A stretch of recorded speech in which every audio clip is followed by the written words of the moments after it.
Amy. Amy, Caroline. Hola. All right.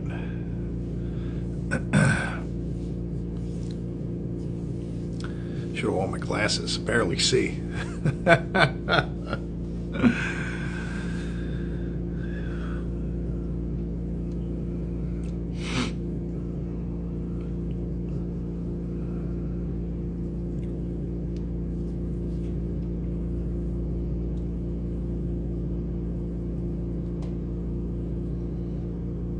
What's up, Ant? Chris, what's going on? No contacts, nothing. I don't think I ever will. I don't know. I can't start sticking things in my eyes. I'm just not. I can't do it.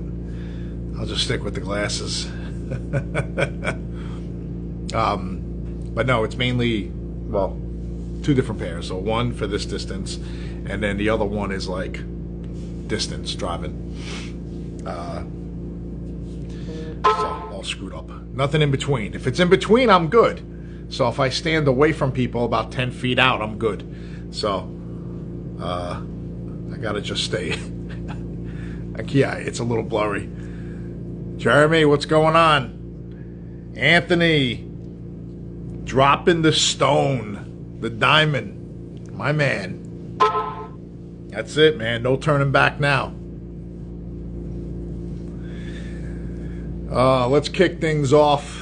What time we got here? Like 5, let's see, 5 after here, so 12:35. Yeah, man. Yeah, we'll talk about that. We didn't get a chance to speak yet, Ant, about the big move. So happy Wednesday, everybody. Happy 4th of July Eve, let's call it, the 3rd. Got a big day tomorrow. So we're hopping back on here to keep the consistency like we always do. Say hello, see what's going on, and talk about some stuff today. What's up, Alyssa? Alyssa, are you still in Chicago? Everybody wants to know.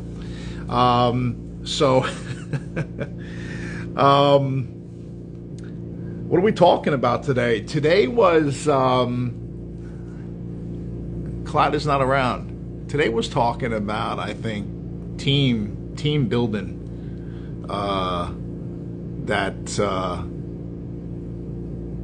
That is crucial for sharing your vision, right? And we'll get into that a little bit. All right, good news, Alyssa. So enjoy Chicago over there. So the topic when it comes to sharing the vision and trying to get the team on the same page, right? So we could talk about a handful of things here, but I guess I'll just obviously go off of the experiences, and I would touch upon a couple of different points that I feel is important when you're trying to get the team on the same page and make them believe in the vision, right? I think I'm going to go back to a recent moment, a recent milestone, really, in the company. I would say like I guess it's 2 years ago, right?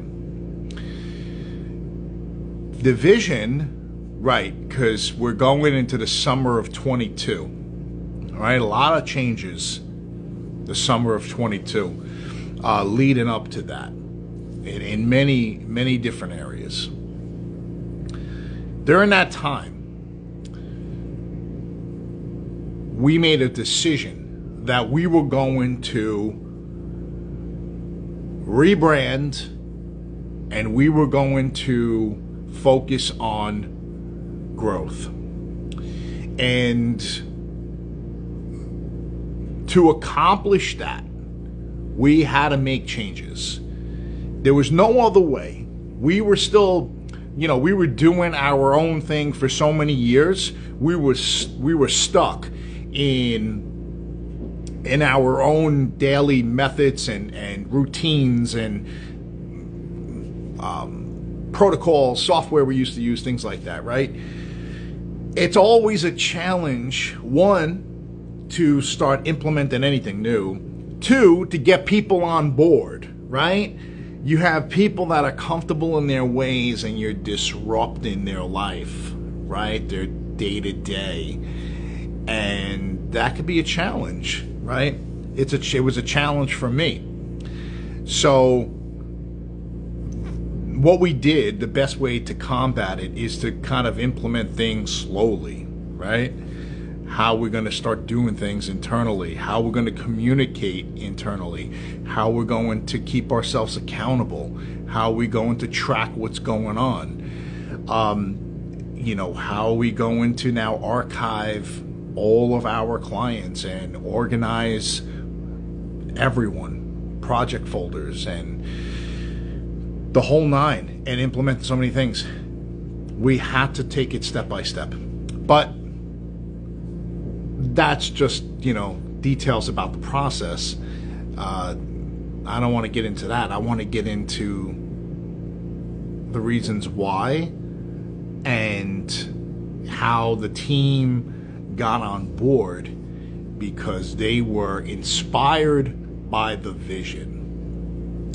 So during that time, we were discussing the plan for growth. And I'll say it today, and I said it at the time, that I was not satisfied with the current state of the company.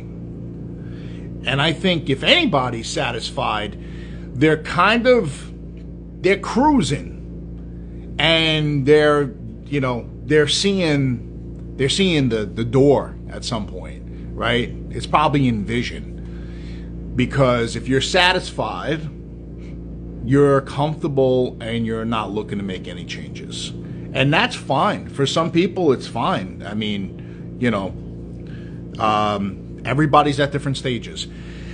We were comfortable for a long time, and for us, I guess that was fine too. But when the mentality shifted internally, and it has to start with the company owner, because if the company owner is comfortable and not aggressive and more laid back or lazy, then that's not going to be a good outlook then for the rest of the company, right? The company cannot be so confident in where the hell you might be going 5 years from now, right? So I always said, hey, I'm not satisfied with where we are, which means I still remain very hungry after all these years. Now, MSM has been in business, luckily, thank God, we're very fortunate, 25 years. And that is a huge accomplishment in this type of industry. And we've seen some ups and downs, and we've seen a lot of different scenarios, and the birth of so many things within 25 years. It's really amazing when I started this journey. But you cannot fully feel satisfied when you feel that you could do more. We could always do more. We can continue to do bigger things. We could continue to increase revenue for the company. You stay hungry. That's the thing. You got to remain hungry. And if the hunger is there at the top, that'll trickle down. If you are confident with your vision and where you see the company going, you inspire the rest. And I think during that point in time, it wasn't just talk. That's the thing. You can't just talk about your vision. You can't just, make references to it without actions. And I think that's how you really start to inspire the team, because then the team becomes inspired, rejuvenated in what could come about. And then, of course, they start to share the vision. They are excited to be on the journey. Now, during that time, we there was a need to fill some gaps, and we made some really strategic acquisitions, I'm going to call them, with team members that brought a different dynamic to the day-to-day operation, skill sets that we did not have, experience, knowledge, and just overall the new personalities enhanced the team, which we did not have in specific areas. Some team members left, not because of what we were doing, but the time was now, and the time was up, I should say. Others, had other opportunities and such, and I always say that in situations like this, and we've been fortunate, but I can count a handful of times where there was transition on the team where we became better, right? You always have to look at the other side of things, saying, okay, we did so well in the past with particular teammates, and they did their job, and they did what they had to do for the company at that time. But now our sights are different. We require more. I'm expecting more. Our clients are expecting more. We need other players in the mix. And those players then come into the mix, they make the team stronger. So as a company, we become stronger, the company grows, I feel, when sometimes we have that transition and new employees come into play. Let's get back to sharing the vision, how to inspire the team. You may or may not have a team. You may have people you work with. I don't give a shit if it's 3 people or if it's 30 people. You still have to speak to them the same, and you have to lead by example. And when actions were being taken, the team saw the difference. The team saw things actually happening. The team saw moves being made, and that's when they were like, he's for real. What he believes or what he's preaching is for real. And then we start to make the moves.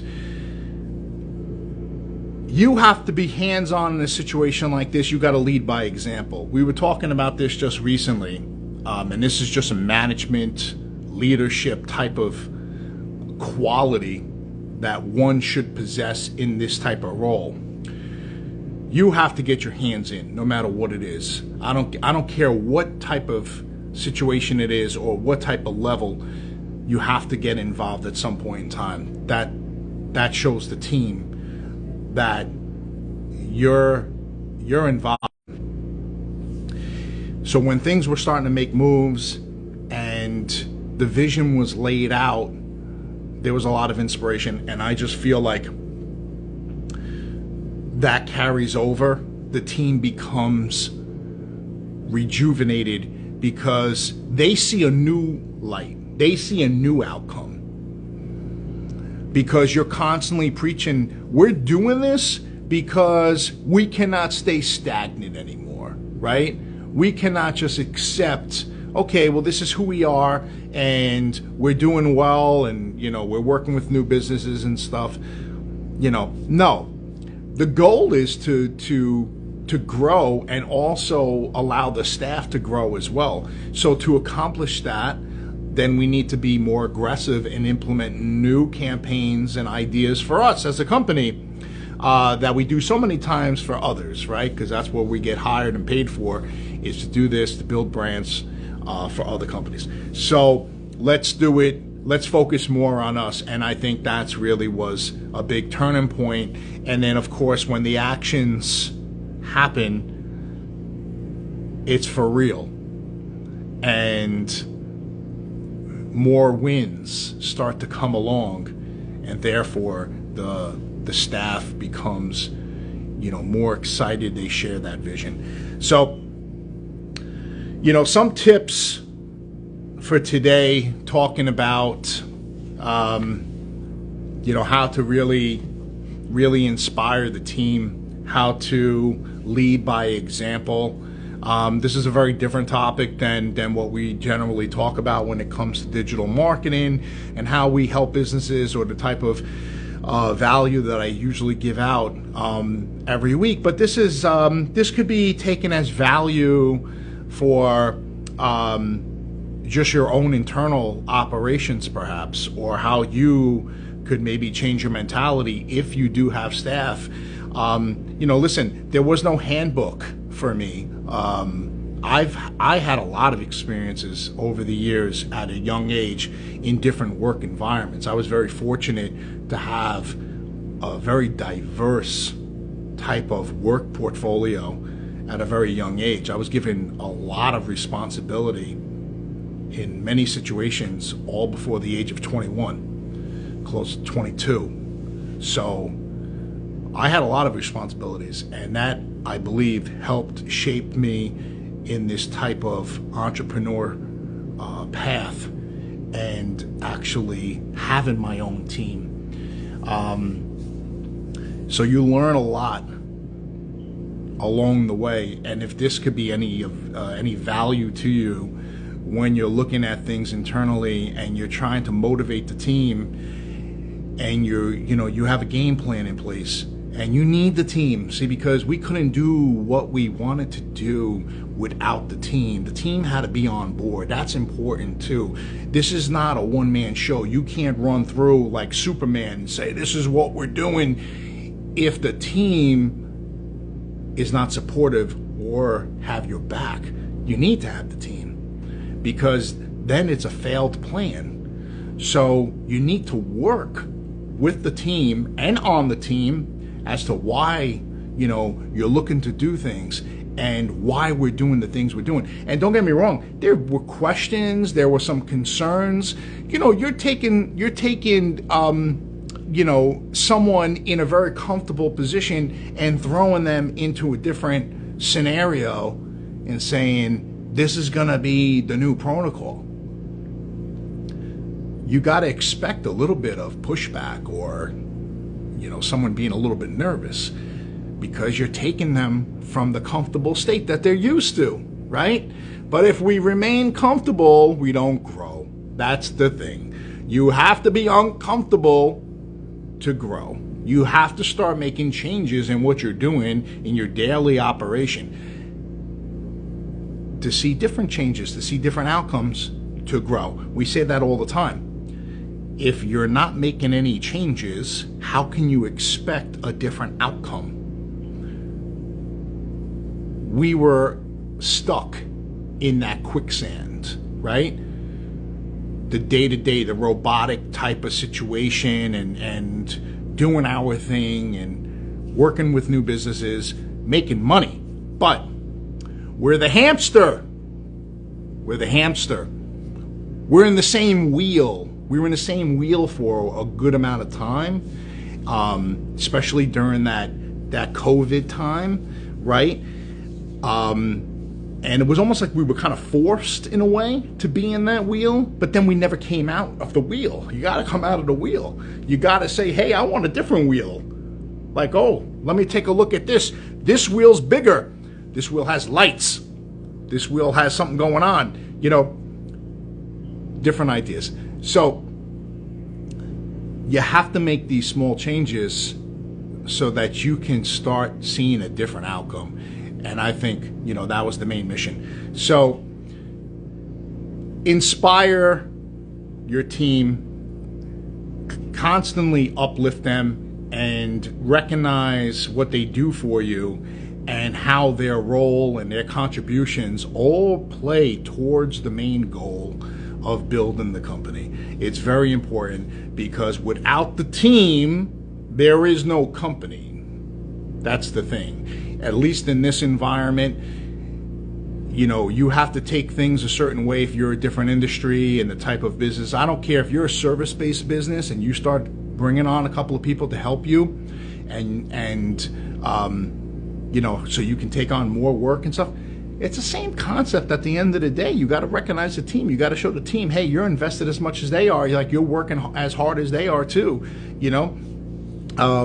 So you have to recognize that, and that inspires the team. So continue to have those visions. I think that's the most important thing. Don't stay stagnant, complacent in where you might be in the company. We're now, that's it, halfway point. 6 months have passed in 2024, and you have to look back and say, what have we done to see a different outcome in the company? And if you didn't, you still have time. Small changes. Don't overwhelm yourself. Don't overwhelm your staff, because it could be an explosion if you don't go about it the right way. So focus on what you could do, little small changes to get that different outcome, and really have a kick-ass second half of the year. Let's go. So thank you for your time today. We took some extra time. I hope everybody has a great 4th. Celebrate the country, celebrate the freedom of this country and everything that it stands for. And if you work for MSM Digital, you're off tomorrow. So enjoy the long weekends, and I'll see you guys soon. And talk to you soon. That's it. All right.